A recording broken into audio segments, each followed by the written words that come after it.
దైవజనమ, ఉద్యోగ స్థలంలో సూటిపోటి మాటలు మాట్లాడే వాళ్ళు ఉంటారు.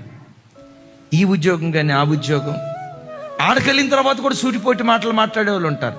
అది కాదని ఇంకో చోట లోతులాగా గుడారాలు మార్చొద్దు. ప్రభా, ఎన్ని ఆటుపోట్లున్నా భరించే శక్తి నాకు దయచే, సహించే శక్తి నాకు దయచే, ఓర్చుకునే శక్తి నాకు దయచే. ఓపికతో నువ్వు అణిగుండు. చెప్పంటారా, ఎక్కడ అణచబడ్డావో అక్కడే లేవనెత్తటం దేవుడు ప్రారంభిస్తాడు.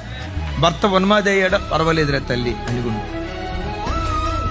ఉద్యోగ స్థలంలో నీ బాస్ టార్చర్ పెడుతున్నాడా, పర్వాలేదు, అణిగుండు. నీ పని స్థలంలో యజమానులు టార్చర్ పెడుతున్నారా, పర్వాలేదు, అణిగుండు.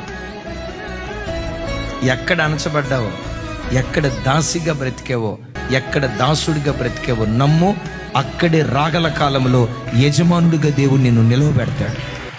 యజమానుడిగా దేవుడు నిన్ను నిలవబెడతాడు. ఎందుకో తెలుసా?